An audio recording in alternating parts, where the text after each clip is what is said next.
உற்சாகத்துடன் நான் உமக்கு பலியிடுவேன். கர்த்தாவே, உமது நாமத்தை துதிப்பேன், அது நலமானது. சங்கீதம் 54:6.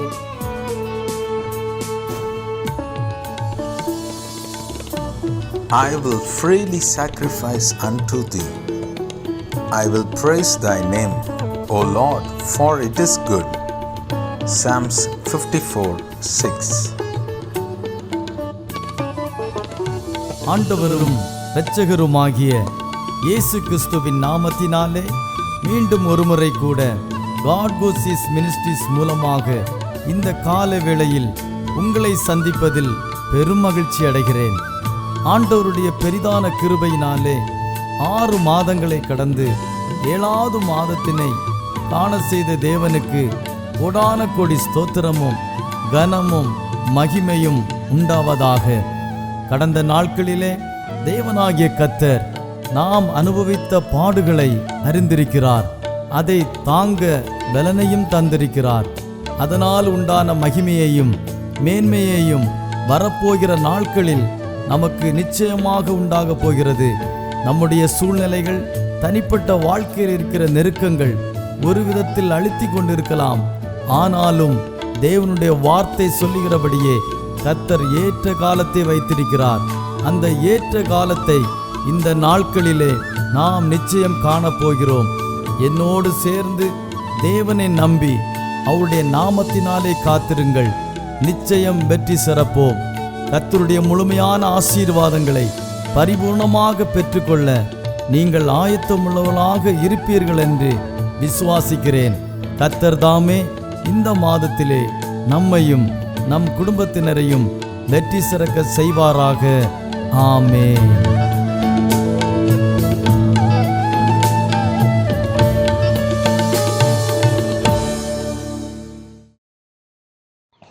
ദൈവത്തിൻ്റെ പരിശുദ്ധമായ നാമം വാഴ്ത്തപ്പെടുമാറാകട്ടെ.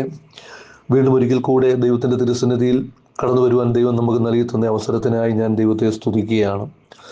Price the Lord. God whose മിനിസ്ട്രിയെയും അതിന് നേതൃത്വം കൊടുക്കുന്ന തോമസ് സാറിനെയും തൻ്റെ കുടുംബത്തെയും തന്നോടൊപ്പം പ്രവർത്തിക്കുന്ന എല്ലാ ടീമംഗങ്ങളെയും ദൈവം ധാരാളമായി മാനിച്ച് അനുഗ്രഹിക്കുവാനിടയായി തീരട്ടെ. വിശേഷാൽ ഈ ഗ്രൂപ്പിലുള്ള ഈ മെസ്സേജ് കേൾക്കുന്ന എല്ലാ പ്രിയപ്പെട്ടവരുടെ മേലും ദൈവത്തിൻ്റെ വലിയ കരുണയും കൃപയും ഉണ്ടാകുവാനിടയായി തീരട്ടെ എന്ന് പ്രത്യേകാൽ പ്രാർത്ഥിക്കുന്നു. നമ്മൾ ദൈവസന്നിധിയിൽ ആയിരിക്കുന്നത് നമ്മുടെ ജീവിതത്തിൽ ഏറ്റവും അനുഗ്രഹിക്കപ്പെട്ട നിമിഷങ്ങളാണ്. ദൈവത്തിൻ്റെ വചനം നമ്മൾ കേൾക്കുന്നത് നമ്മെ ബലപ്പെടുത്തുന്നതാണ്. ദൈവത്തിൻ്റെ വചനമാണ് നമ്മെ ബലപ്പെടുത്തുന്നത്. അതാണ് നമ്മെ വഴി നടത്തുന്നത്. തിരുവചനം പറയുന്നു, അവൻ്റെ ആലോചനകളാൽ അവൻ നമ്മെ വഴി നടത്തുന്നു എന്നാണ്. അവൻ്റെ ആലോചന തിരുവചനമാണ്. Price the Lord. ആകയാൽ ദൈവം ഇന്ന് പകൽ ദൈവം നമ്മെ തൻ്റെ ആലോചനയാൽ വഴി നടത്തി നമ്മെ മുമ്പോട്ട് നയിക്കുവാൻ ഇടയായി തീരട്ടെ എന്ന് പ്രത്യേകം പ്രാർത്ഥിക്കുന്നു. ഇന്നത്തെ ചിന്തയ്ക്കായിട്ട് ഒരു വചനം ഞാൻ തിരഞ്ഞെടുത്തിരിക്കുന്നത്, ദൈവം എൻ്റെ ഹൃദയത്തിൽ പ്രകാശിപ്പിച്ചിരിക്കുന്നത് 145 സങ്കീർത്തനം അതിൻ്റെ 17, 18, 19 വാക്യങ്ങളാണ് എൻ്റെ മനസ്സിൽ ദൈവം പ്രകാശിപ്പിച്ച് നൽകി തന്നിരിക്കുന്നത്. അവിടെ ഇപ്രകാരമാണ് എഴുതിയിരിക്കുന്നത്: യഹോവ തൻ്റെ സകല വഴികളിലും നീതിമാനും തൻ്റെ സകല പ്രവൃത്തികളിലും ദയാലുവുമാകുന്നു.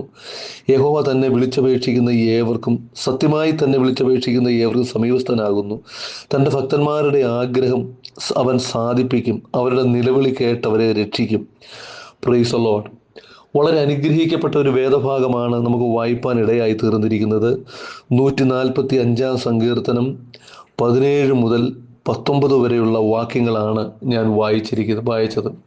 Price the Lord. ദൈവമാണ് നമ്മുടെ സകല അനുഗ്രഹങ്ങളുടെയും സോഴ്സ്, അവൻ്റെ ഉറവിടം എന്ന് നമുക്ക് ഈ സങ്കീർത്തനം നമ്മെ പഠിപ്പിക്കുകയാണ്. നമുക്കെല്ലാവർക്കും അറിയാം, നമ്മുടെ ജീവിതത്തിലുള്ള സകലത്തിൻ്റെയും സകല അനുഗ്രഹങ്ങളുടെയും ഉറവിടം എവിടെ നിന്നാണ്? ദൈവമാണ്. ദൈവത്തിൽ നിന്നാണ് സകല അനുഗ്രഹങ്ങളും തൻ്റെ ഭക്തന്മാർക്ക് പുറപ്പെടുന്നത്. ഈ ഭൂമിയിൽ നമ്മൾ എത്രമാത്രം അധ്വാനിച്ച് എന്തെല്ലാം പരിശ്രമങ്ങൾ നടത്തിയാലും ദൈവം തൃക്കൈ തുറന്ന് നമ്മെ അനുഗ്രഹിക്കുന്നത് പോലെ ഒന്നും ഒക്കത്തില്ല.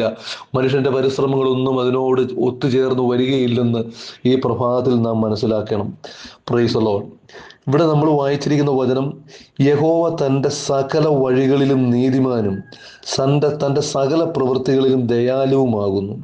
ഇവിടെ കാണുന്നു നീതിമാനായ ദൈവം ദയാലുവും ആണ്. പിന്നെ കാണുന്നു തന്നെ വിളിച്ചപേക്ഷിക്കുന്ന ഏവർക്കും, സത്യമായി തന്നെ വിളിച്ചപേക്ഷിക്കുന്ന ഏവർക്കും ഈ ദൈവം സമീപസ്ഥനാണ്, തൻ്റെ അടുക്കലിരിക്കുന്ന, നമ്മുടെ അടുക്കലിരിക്കുന്ന ദൈവമാണ്. പിന്നെ പറയുന്നു തൻ്റെ ഭക്തന്മാരുടെ ആഗ്രഹം അവൻ സാധിപ്പിക്കും. എന്താണ്?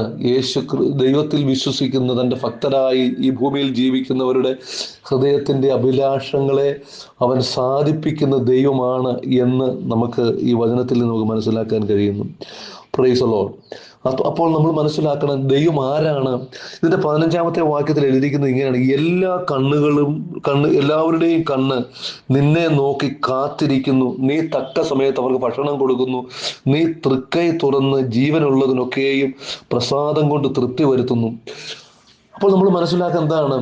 സകല ജീവികളും, പ്രപഞ്ചത്തിലുള്ള സകല ജീവനുള്ള സകലതും എവിടേക്കാണ് നോക്കുന്നത്? Price the Lord. എല്ലാ കണ്ണും നിന്നെ നോക്കി കാത്തിരിക്കുന്നു, നീ തക്ക സമയത്ത് അവർക്ക് ഭക്ഷണം കൊടുക്കുന്നു. വചനത്തിൽ നമുക്ക് കാണാൻ കഴിയുന്നുണ്ട്, ബാലസിംഹങ്ങളും ഇര കിട്ടാതെ വിശന്നിരിക്കും, എന്നാൽ യഹോവയെ കാത്തിരിക്കുന്നവർക്ക് ഒരു നന്മയ്ക്കും മുടക്കമില്ല എന്ന് തിരുവചനം നമ്മൾ വായിക്കുന്നുണ്ട്. Price the Lord. ചെറിയ സിംഹക്കുട്ടികൾ പോലും ചില സമയത്ത് അതിനെ ഇരപിടിക്കാൻ കഴിയാതെ വിശന്നിരിക്കുന്ന സമയങ്ങൾ അതിൻ്റെ ജീവിതത്തിൽ ഉണ്ടെങ്കിലും തൻ്റെ ഭക്തന്മാരായിരിക്കുന്ന വ്യക്തികൾക്ക്, ജീവിതങ്ങൾക്ക്, കുടുംബങ്ങൾക്ക് എന്താ ദൈവം ചെയ്യുന്നത്? ഒരു നന്മയ്ക്കും മുടക്കമില്ലാതെ ദൈവം സകലതും കൃത്യസമയത്ത് അവരുടെ ജീവിതത്തിൽ എത്തിച്ചു കൊടുക്കുന്നു എന്നാണ് ആ വാക്യം നമ്മെ പഠിപ്പിക്കുന്നത്. ഇവിടെയും പറയുന്നു എല്ലാവരുടെയും കണ്ണ് നിന്നെ നോക്കി കാത്തിരിക്കുന്നു എന്ന് പറഞ്ഞാൽ എന്താണ്? അനുഗ്രഹത്തിന് വേണ്ടി ദൈവത്തെങ്കിലേക്ക് നോക്കി കാത്തിരിക്കുകയാണ്. ആഹാരത്തിന് വേണ്ടി, സാമ്പത്തിക ആവശ്യങ്ങൾക്ക് വേണ്ടി, നമ്മുടെ ജീവിതത്തിൻ്റെ ഓരോ ഘട്ടത്തിലും ഓരോ കാര്യങ്ങളിലും അത് നിവൃത്തീകരിക്കേണ്ടതിന് വേണ്ടി സകല കണ്ണും ദൈവത്തെങ്കിലേക്ക് നോക്കി കാത്തിരിക്കുകയാണ്. ദ സോഴ്സ് ഓഫ് ബ്ലെസ്സിങ്, നമ്മുടെ ജീവിതത്തിൻ്റെ അനുഗ്രഹത്തിൻ്റെ ഉറവിടം എവിടെയാണ്? അത് ദൈവത്തിൻ്റെ പക്കലാണ്. അവിടേക്കാണ് എല്ലാവരും നോക്കി കാത്തിരിക്കുന്നത് എന്നാണ് ഈ വചനം നമ്മെ പഠിപ്പിക്കുന്നത്. ദൈവത്തിന് സ്തോത്രം. എന്നിട്ട് പറയുന്നു, നീ തക്ക സമയത്ത് അവർക്ക് ഭക്ഷണം കൊടുക്കുന്നു, നീ തൃക്കൈ തുറന്ന് ജീവനുള്ളതിനൊക്കെയും പ്രസാദം കൊണ്ട് തൃപ്തി വരുത്തുന്നു. ആഹാരം മാത്രമല്ല, തക്ക സമയത്ത് അവർക്ക് ഭക്ഷണം കൊടുക്കുന്നത് ആരാണ്? ദൈവമാണ്. നമ്മുടെ ജീവിതത്തിലും നമ്മളെ വിളിച്ച ദൈവം വിശ്വസ്തനാണ്. ഒരു നേരം പോലും നമ്മൾ പട്ടിണി കിടക്കാൻ ദൈവം അനുവദിച്ചിട്ടില്ല. നമ്മൾ ആഹാരം വെടിഞ്ഞ് നമ്മൾ സ്വമേധ വേണ്ട എന്ന് വെച്ച് ചില ദിവസങ്ങളൊക്കെ നമ്മൾ ഉപവാസത്തിലും പ്രാർത്ഥനയിലും ആയിരിക്കുന്ന നിമിഷങ്ങളല്ലാതെ മറ്റെല്ലാ സമയത്തും ദൈവം നമുക്ക് ഓരോ ദിവസവും വേണ്ട ആഹാരം നൽകി തരുന്നുണ്ട്. നമ്മുടെ നാട്ടിൽ ആരും ഒരു വിശ്വാസിയും വസ്ത്രം ഉടുക്കാതെ നടന്നിക്കുന്നത് നമ്മൾ കണ്ടിട്ടില്ല. വസ്ത്രം അവൻ നൽകി തരുന്നുണ്ട്. ആരും ദൈവത്തിൽ വിശ്വസിക്കുന്ന ആരും കടത്തിണ്ണകളിലോ വഴിയരികളിലോ മറ്റ് അങ്ങനെയുള്ള സ്ഥലങ്ങളിലോ കിടക്കുന്നത് നമ്മൾ കണ്ടിട്ടില്ല. കാരണം ദൈവം അത് അവർക്ക് കൊടുത്തിട്ടുണ്ട്. മനുഷ്യന്റെ അടിസ്ഥാന ആവശ്യങ്ങളുടെ മേൽ ദൈവം തൻ്റെ പ്രവൃത്തി അയച്ച് അവരെ സംരക്ഷിക്കുന്നത് ദൈവമാണ് എന്ന് നമുക്ക് ഈ വചനത്തിൽ നിന്ന് മനസ്സിലാക്കാൻ കഴിയുന്നു. എന്ന് പറഞ്ഞാൽ ദൈവത്തിൽ വിശ്വസിക്കുന്നവർക്ക്, ദൈവത്തിന്റെ ഭക്തന്മാരായിരിക്കുന്നവർക്ക് ഒരു നന്മയ്ക്കും അവൻ മുടക്കം വരുത്തിയിട്ടില്ല എന്നാണ് നമ്മൾ കാണുന്നത്. ദൈവത്തിന് സ്തോത്രം. എന്നാൽ ദൈവത്തിന്റെ ഒരു പ്രത്യേകത എന്താണ്? അവന്റെ സകല വഴികളിലും അവൻ നീതിമാനാണ്. അതോടൊപ്പം തന്നെ അവൻ എങ്ങനെയിരിക്കുന്നതെന്ന് പറഞ്ഞിരിക്കുന്നത്, അവൻ ദയാലുവുമാണ്. സകല പ്രവൃത്തികളിലും അവൻ ദയാലുവുമാണ്. അവൻ്റെ വഴികളിൽ അവൻ നീതിമാനാണ്, അവൻ്റെ പ്രവൃത്തികളിൽ അവൻ ദയാലുവാണ്. മനസ്സിലാക്കണം, നീതി എന്ന് പറഞ്ഞാൽ എന്താണ്? തെറ്റ് ചെയ്യുന്നവരെ ശിക്ഷിക്കും, ന്യായം ചെയ്തവരെ അനുഗ്രഹിക്കും. അത് ദൈവത്തിൻ്റെ നീതിയുടെ ഭാഗമാണ്. ഒരു നീതിമാനായ ഒരു ജഡ്ജും ചെയ്യുന്നത് എന്താണ്? ഒരു കോടതിയിൽ ഒരു കുറ്റവാളിയെ കൊണ്ടുവന്നു, അവനെ കുറ്റം ചുമത്തി അവൻ്റെ അടുക്കൽ കൊണ്ടുവന്നിട്ടുണ്ടെങ്കിൽ ജഡ്ജ് പരിശോധിക്കുന്നത് ഇവൻ ഈ കുറ്റം ചെയ്തിട്ടുണ്ടോ ചെയ്തിട്ടില്ലയോ. ചെയ്തിട്ടുണ്ടെങ്കിൽ ചെയ്തതിനുള്ള ശിക്ഷ ജഡ്ജി കൊടുക്കുന്നു, ചെയ്തിട്ടില്ലെങ്കിൽ അവനെ വെറുതെ വിടുന്നു. എന്നാൽ കുറ്റം ചെയ്തിട്ടുള്ള ഒരു വ്യക്തിയെയും ഇവൻ കുറ്റക്കാരനാണ്, അതുകൊണ്ട് ഞാൻ ഇവനെ വെറുതെ വിടുന്നു എന്ന് ഒരു കോടതിയും പറഞ്ഞതായിട്ട് നമുക്ക് കേൾക്കാൻ കഴിയുന്നില്ല. Price the Lord. ഒരു കോടതിയും പറഞ്ഞിട്ടില്ല ഒരു കുറ്റവാളിയെ അവൻ ജഡ്ജിയുടെ പരമാധികാരത്തിൽ എങ്ങനെ അവനെ വെറുതെ വിട്ടിട്ടില്ല, അവന് ശിക്ഷ കൊടുത്തിട്ടുണ്ട്. കാരണം എന്താണ്? അത് നീതിയാണ്, അത് നീതിയുടെ ഭാഗമായതുകൊണ്ടാണ് ജഡ്ജ് നീതിയോടെ ന്യായം വിധിക്കുന്നത്. തെറ്റ് ചെയ്തു, അവന് ശിക്ഷ കൊടുക്കുക, അത് ദൈവത്തിന്റെ നീതിയുടെ ഭാഗമാണ്. Price the Lord. അവൻ തെറ്റ് ചെയ്തിട്ടില്ലെങ്കിൽ അവനെ വെറുതെ വിടുക, അത് നീതിയുടെ ഭാഗമാണ്. എന്നാൽ പ്രിയമുള്ളവരെ, പ്രൈസ് ദി ലോർഡ്, ദൈവം നമ്മോട് നീതി കാണിച്ചു. ആ നീതിമാനായ ദൈവത്തിന് എങ്ങനെയാണ് നമ്മളോടുള്ള ബന്ധത്തിൽ ശിക്ഷിക്കാതെ ഇരിക്കുന്നത്? അതിനാണ് കൃപയെന്ന് നമ്മൾ പറയുന്നത്. നമ്മൾ തെറ്റുകാരാണ്, കുറ്റക്കാരാണ്, പാപിയാണ്, ശിക്ഷാവിധിക്ക് യോഗ്യരായിരിക്കുമ്പോൾ ദൈവം നമ്മെ എന്താ ചെയ്യുന്നത്? ദൈവം നമ്മെ അവനിലുള്ള വിശ്വാസത്താൽ അവൻ നമ്മളുടെ ശിക്ഷകളെ മുഴുവനും നമ്മൾ തെറ്റ് ചെയ്തിട്ടില്ലാത്തവനെ പോലെ നമ്മളെ ആക്കി തീർത്തു. അവൻ നമ്മുടെ ശിക്ഷകളെ ശിക്ഷിക്കാതെ നമ്മെ വിടുകയാണ് ചെയ്തിരിക്കുന്നത് എന്ന് നമ്മൾ മനസ്സിലാക്കണം. ന്യായമായി നമുക്ക് ലഭിക്കേണ്ട ശിക്ഷാവിധി, നമുക്ക് മരണം, ശിക്ഷ, ദൈവത്തിന്റെ ശിക്ഷ, പാപത്തിന്റെ ശമ്പളം മരണം, ആ മരണം ആസ്വദിക്കാതെ നമ്മെ ദൈവം എങ്ങനെ വിട്ടു? നമ്മളെ നീതിയോടെ വിടുകയാണ് ചെയ്യുക. അതാണ് ദൈവത്തിന്റെ കൃപയെന്ന് പറയുന്നത്. അത് ദൈവത്തിൽ മാത്രം കാണാൻ കഴിയുന്ന ഒരു ക്വാളിറ്റിയാണ്. നീതിയും ദയയും, നീതിയും കരുണയും, നീതിയും ദൈവത്തിന്റെ കൃപയും ഒരുമിച്ച് പോകുന്നതാണ് ദൈവമെന്ന് നമ്മൾ മനസ്സിലാക്കണം. അവന്റെ നീതിമാനായിരിക്കുന്നു, അതോടൊപ്പം തന്നെ അവൻ കൃപ കാണിക്കുകയും ചെയ്യുന്നു. ദൈവം അതിന് ചെയ്തത് എന്താണ്? യേശു ക്രിസ്തുവിനെ നമ്മുടെ പാപത്തിന് വേണ്ടി പരിഹാരം വരുത്തിയിട്ടാണ് നമ്മളെ വീണ്ടെടുത്തതെന്ന് ഈ പ്രഭാതത്തിൽ നമ്മൾ മനസ്സിലാക്കണം. അതുകൊണ്ട് നീതിമാനായ ദൈവം തൻ്റെ വഴികളിലൊക്കെ അവൻ നീതിമാനും തൻ്റെ സകല പ്രവൃത്തികളിലും ദയാലുവുമാകുന്നു. എന്നിട്ട് അടുത്ത വാക്യം വായിച്ച് ശ്രദ്ധിക്കണേ. യഹോവ തന്നെ വിളിച്ചപേക്ഷിക്കുന്ന ഏവർക്കും, തന്നെ സത്യമായി തന്നെ വിളിച്ചപേക്ഷിക്കുന്ന ഏവർക്കും സമീപസ്ഥനാണ്. ഒന്ന്, അവൻ്റെ വഴികളിൽ അവൻ നീതിമാനാണ്. രണ്ട്, അവൻ്റെ പ്രവൃത്തികളിൽ ദയാലുവാണ്. അവൻ ധാരാളം ദയ കാണിക്കുന്നു. മനുഷ്യവർഗത്തോട് അവൻ ദയ കാണിക്കുന്നത് കൊണ്ടാണ് നമ്മളൊക്കെയും ജീവിച്ചിരിക്കുന്നത്. പ്രിയമുള്ളവരെ, നമ്മൾ മനസ്സിലാക്കുക, ഈ ഭൂമിയിലുള്ള ഈ കോടിക്കണക്കിന് ജനങ്ങളിൽ നിന്ന് അവൻ നിങ്ങളെ ഒരാളെ ദൈവത്തിന്റെ പദ്ധതിക്ക് വേണ്ടി തിരഞ്ഞെടുത്തു എന്ന് പറഞ്ഞാൽ അതിൽ പരം ഭാഗ്യം എന്താണ്? ആ ദൈവത്തെ എങ്ങനെ നമുക്ക് മറക്കാൻ കഴിയും? ആ ദൈവത്തെ നമുക്ക് എങ്ങനെ സേവിക്കാതിരിക്കാൻ കഴിയും? ചിന്തിച്ചു നോക്കുക. ഏതാണ്ട് 500 കോടിയിൽ പരം ആൾക്കാർ ഈ ഭൂമുഖത്തിൽ നിന്നുണ്ട്. അതിൽ എന്നെ ദൈവം തിരഞ്ഞെടുത്തു. എന്നോട് ദൈവത്തിന്റെ കൃപ കാണിച്ചു. നിങ്ങളോട് ഓരോരുത്തരോടും ദൈവം കൃപ കാണിച്ചു. മറ്റുള്ളവർക്ക് ലഭിക്കാതിരിക്കുന്ന കൃപ നമ്മളുടെ അടുക്കൽ ദൈവം കാണിപ്പാൻ തക്കവണ്ണം നമ്മെ സ്നേഹിച്ചത് എന്ത് ക്വാളിറ്റി നമ്മളിൽ കണ്ടുകൊണ്ടാണ്, എന്ത് ഗുണമാണ് നമ്മളിൽ കണ്ടത്. അതാണ് പ്രിയമുള്ളവരെ ദൈവത്തിന്റെ ദയ എന്ന് പറയുന്നത്, ദൈവത്തിന്റെ കൃപ എന്ന് പറയുന്നത്. ആ കൃപയാണ് നമ്മൾ അനുഭവിച്ചു കൊണ്ടിരിക്കുന്നത്. Price the Lord. ആ ദൈവത്തെ നമുക്ക് എങ്ങനെ നമുക്ക് സേവിക്കാതിരിക്കാൻ കഴിയും? ആ ദൈവത്തെ എങ്ങനെ നമുക്ക് സ്നേഹിക്കാതിരിക്കാൻ കഴിയും? ആ ദൈവത്തിന്റെ കൽപ്പനകളെ നമുക്ക് എങ്ങനെ പ്രമാണിക്കാതിരിക്കാൻ കഴിയും? അവൻ എത്ര മഹാദൈവമാണെന്ന് ഈ പ്രഭാതത്തിൽ നമ്മൾ ചിന്തിക്കണം. എന്നിട്ട് പറയുകയാണ്, അവൻ സമീപസ്ഥനായ ദൈവവും കൂടെയാണ്. തന്നെ വിളിച്ചപേക്ഷിക്കുന്ന ഏവർക്കും, അതായത് ദൈവത്തെ വിളിച്ചപേക്ഷിക്കുന്ന ഏവർക്കും സത്യമായി ഹൃദയം തുറന്ന് പൂർണ്ണ ജാഗ്രതയോടെ അവനെ വിളിച്ചപേക്ഷിക്കുന്ന ഏവർക്കും അവൻ സമീപസ്ഥനായ ദൈവവും കൂടെയാണ്. അവൻ അവരുടെ അടുക്കയിരിക്കുന്ന ദൈവമാണ്, ദൂരസ്ഥനല്ല. അവൻ സമീപസ്ഥനായ ദൈവം തന്നെയാണ്.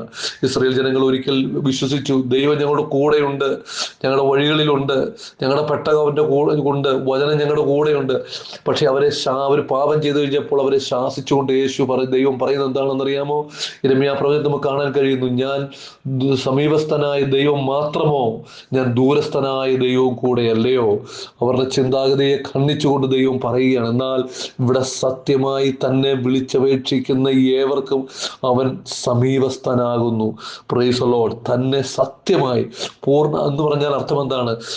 ദൈവകളങ്കമില്ലാതെ, യാതൊരു ദൈവകളങ്കമല്ല, യാതൊരു കളങ്കവുമില്ലാതെ നിഷ്കളങ്കതയോടെ അവൻ്റെ വചനങ്ങൾ ആചരിച്ച് അനുസരിച്ച് അവനെ ബഹുമാനിച്ച് മാനിച്ച് അവനെ വിളിച്ചപേക്ഷിക്കുന്ന ഏതൊരു വ്യക്തിക്കും, പൂർണ്ണ ഹൃദയത്തോടെ വിളിച്ചപേക്ഷിക്കുന്ന ഏതൊരു വ്യക്തിക്കും, പൂർണ്ണ വിശ്വാസത്തോടെ വിളിച്ചപേക്ഷിക്കുന്ന ഏതൊരു വ്യക്തിക്കും ദൈവം സമീപസ്ഥനാകുന്നു.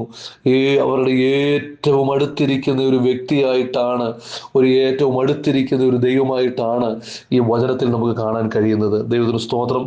അതുകൊണ്ട് നമ്മൾ മനസ്സിലാക്കുക, അവനെ നമ്മൾ എങ്ങനെ വിളിച്ചപേക്ഷിക്കണം? സത്യമായി വിളിച്ചപേക്ഷിക്കണം. കർത്താവിനോട് പറയണം, കർത്താവേ എൻ്റെ പ്രശ്നങ്ങൾ ഇന്നതാണ്, എൻ്റെ അടുക്കൽ ഇരിക്കണമേ. അവൻ ഒരമ്മ നമ്മെ ആശ്വസിപ്പിക്കുന്നത് പോലെ അവൻ നമ്മെ ആശ്വസിപ്പിക്കുന്ന ദൈവമാണ്. അവൻ നമ്മളോട് മുഖത്തു നോക്കി സംസാരിക്കുന്ന ദൈവമാണ്. അവൻ നമ്മളെ സ്പർശിക്കുന്ന ദൈവമാണ്. നമ്മുടെ വിഷയങ്ങളിൽ സജീവമായി ഇടപെട്ടുകൊണ്ടിരിക്കുന്ന ഒരു ദൈവമാണ് നമ്മുടെ ദൈവം. നമ്മുടെ ഏറ്റവും കാര്യങ്ങൾ അറിയുന്ന, നമ്മുടെ സമീപസ്ഥനായിട്ടിരിക്കുന്ന ദൈവമാണ്. Even the flash of thoughts which goes through in our heart, അതുപോലും മനസ്സിലാക്കുന്ന ദൈവമാണ്. നമ്മുടെ ഹൃദയത്തിനകത്തുകൂടെ കടന്നു പോകുന്ന ഓരോ ചിന്തകളും ചിന്താശകലങ്ങളും മനസ്സിലാക്കുന്ന ദൈവമാണ് നമ്മുടെ ദൈവം. ഈ പ്രഭാതത്തിൽ പ്രിയമുള്ളവരെ, അവനെ നമുക്ക് വിശ്വസിക്കുകയും ആശ്രയിക്കുകയും ചെയ്യാനിടയായി തീരട്ടെ.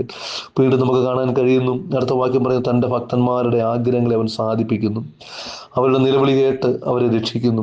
അവൻ തൻ്റെ ജനത്തിന് വേണ്ടി ചെയ്യുന്നതാണ് നമ്മുടെ ഹൃദയത്തിലെ ആഗ്രഹങ്ങളെ.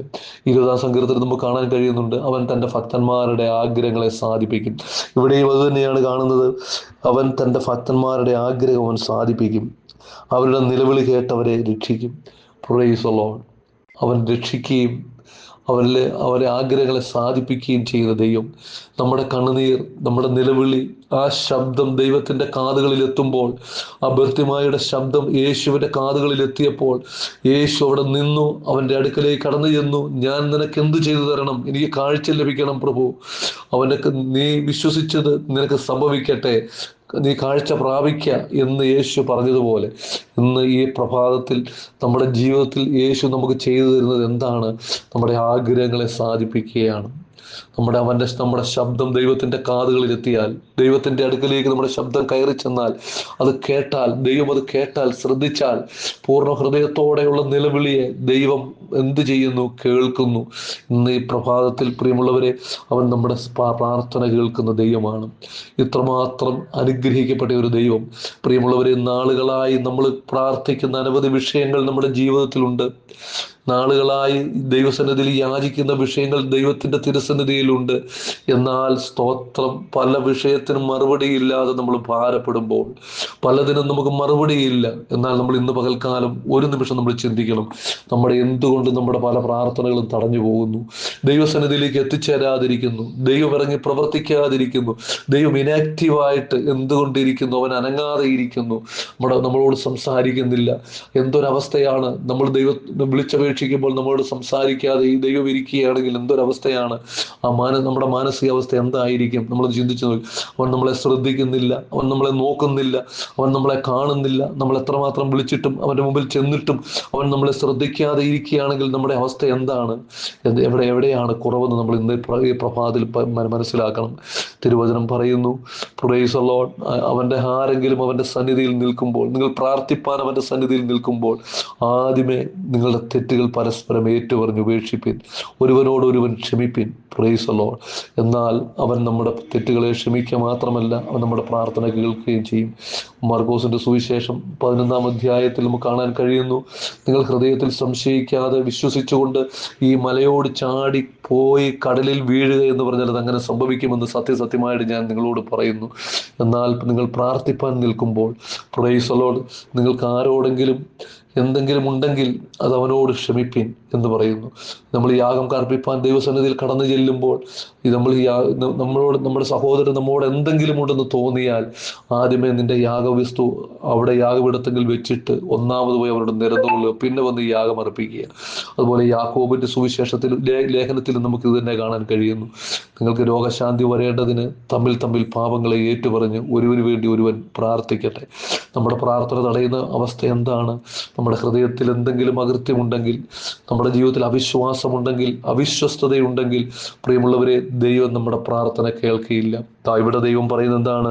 തൻ്റെ ഭക്തന്മാരുടെ ആഗ്രഹത്തെ അവൻ സാധിപ്പിക്കുന്നു, അവരുടെ നിലവിളി കേട്ടവരെ രക്ഷിക്കുന്നു എന്നാണ് തിരുവചനം നമുക്ക് കാണാൻ കഴിയുന്നത്. ഈ പ്രഭാതത്തിൽ നമ്മളെ തന്നെ നമുക്ക് താഴ്ത്തി ദൈവങ്ങളിലേക്ക് ഏൽപ്പിച്ചു കൊടുക്കാം. നാളുകളായി നമ്മൾ പ്രാർത്ഥിക്കുന്ന പല വിഷയത്തിനും ദൈവം മറുപടി നൽകി തരട്ടെ. അവൻ ആരാണ്? Living God.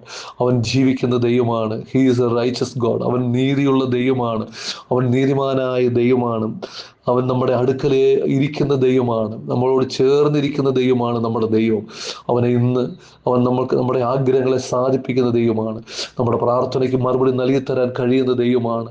ഈ ദിവസങ്ങളിൽ പ്രിയമുള്ളവരെ, ദൈവത്തിൻ്റെ കരം നമ്മുടെ ജീവിതത്തിൽ വലിയൊരു വിടുതലായി വ്യാപരിക്കട്ടെ. നമ്മൾ അനുഗ്രഹിക്കപ്പെടുന്നവരായി തീരട്ടെ. ദൈവത്താൽ അനുഗ്രഹിക്കപ്പെടുന്നവരായി തീരട്ടെ. ഞാൻ നേരത്തെ സൂചിപ്പിച്ചതുപോലെ ഈ 600 കോടിയിൽ പരം ആൾക്കാർ ഈ ഭൂമുഖത്തുള്ളപ്പോൾ ദൈവം നമ്മോട് കരുണ കാണിച്ചതുപോലെ നമ്മളെ മാത്രം കണ്ട് നമ്മുടെ അടുക്കലേക്ക് ഇറങ്ങി വന്ന് നമ്മുടെ പാപത്തിൽ നമ്മളെ വിടുവിച്ച് നമ്മളെ രക്ഷിച്ച് നമ്മളെ ദൈവം നിത്യതയ്ക്ക് ഓഹരിക്കാരാക്കി തീർത്തു. സ്വർഗ സൗഭാഗ്യങ്ങൾക്ക് ഓഹരിക്കാരാക്കി തീർത്തു. സ്വർഗത്തിലെ സകല അനുഗ്രഹങ്ങൾക്കും ഓഹരിക്കാരാക്കി തീർത്തിരിക്കുന്നു എന്ന് നമ്മൾ അറിയുന്നുവല്ലോ. അത്രമാത്രം ദൈവത്തിൻ്റെ കൃപ നമ്മുടെ മേൽ വന്നിരിക്കുകയാണ്. ആകയാൽ ഇന്ന് ഈ പ്രഭാതത്തിൽ ദൈവം നമ്മെ ധാരാളമായി മാനിക്കട്ടെ. ഈ വചനങ്ങളാൽ ദൈവം നമ്മെ അനുഗ്രഹിക്കട്ടെ. നമുക്കൊരു വാക്ക് പ്രാർത്ഥിക്കാം. കരുണയുള്ള ദൈവമേ, സ്വർഗീയ പിതാവേ, ഈ പരിശുദ്ധ നിമിഷത്തിനായി ഞങ്ങൾ അങ്ങയെ സ്തുതിക്കുന്നു. നിങ്ങളുടെ പാദപീഠത്തിലേക്ക് ഞങ്ങൾ ഒരുമിച്ച് കടന്നു വരികയാണ് കർത്താവേ. ഈ പ്രഭാതത്തിൽ ഈ മെസ്സേജ് കേൾക്കുന്ന എല്ലാ പ്രിയപ്പെട്ടവരെയും ദൈവം അനുഗ്രഹിക്കണമേ എന്ന് ഞാൻ അങ്ങയോട് പ്രാർത്ഥിക്കുന്നു. അവർക്ക് വേണ്ടി ദൈവം കരുതണം. ദൈവം അവർക്ക് നീതിമാനായിരിക്കണം. കർത്താവേ, സ്തോത്രം. അവരോട് ചേർന്നിരിക്കണം. തൻ്റെ വഴികളിലൊക്കെ ദയാലുവായിട്ട് അവരോടുകൂടി ഇരിക്കണമെന്ന് പ്രാർത്ഥിക്കുന്നു കർത്താവേ. അങ്ങ് ഞങ്ങളുടെ ഹൃദയത്തിലെ ആഗ്രഹങ്ങളെ സാധിപ്പിക്കും. ദൈവമേ, അങ്ങാണ് ഞങ്ങളുടെ സകല അനുഗ്രഹങ്ങളുടെയും ഉറവിടം. ആകയാൽ ഞങ്ങളെ ഇന്ന് അനുഗ്രഹിക്കണമേ എന്ന് ഞങ്ങൾ പ്രാർത്ഥിക്കുന്നു. കർത്താവേ, തോമസ് സാറിനെ കുടുംബമായി ഓർത്ത് പ്രത്യേകാൽ പ്രാർത്ഥിക്കുന്നു. അവരെ ദൈവം അനുഗ്രഹിക്കണം. തൻ്റെ എല്ലാ പ്രവർത്തനങ്ങൾക്കായി സ്തോത്രം. തൻ്റെ സുവിശേഷകരണത്തിനുള്ള താല്പര്യത്തിനായി സ്തോത്രം. അതിന് കൊടുക്കുന്ന നേതൃത്വത്തിനായി സ്തോത്രം. എല്ലാ വഴികളിലും ദൈവ സാന്നിധ്യം കൂടെ ഇരിക്കണമേ. ദൈവം അനുഗ്രഹിക്കുന്ന ഈ പ്രഭാതം ഞങ്ങൾക്ക് അനുഗ്രഹത്തിൻ്റെ ദിവസമാക്കി തീർക്കണം. തിരുക്കരങ്ങളിലേക്ക് ഏൽപ്പിച്ചു തരുന്നു യേശു ക്രിസ്തുവിൻ്റെ വിലയേറിയ നാമത്തിൽ തന്നെ. ആമേൻ.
ഒന്നുമില്ലായ്മയിൽ നിന്നുമെന്നെ കൈപിടിച്ചു നടത്തുന്ന സ്നേഹം,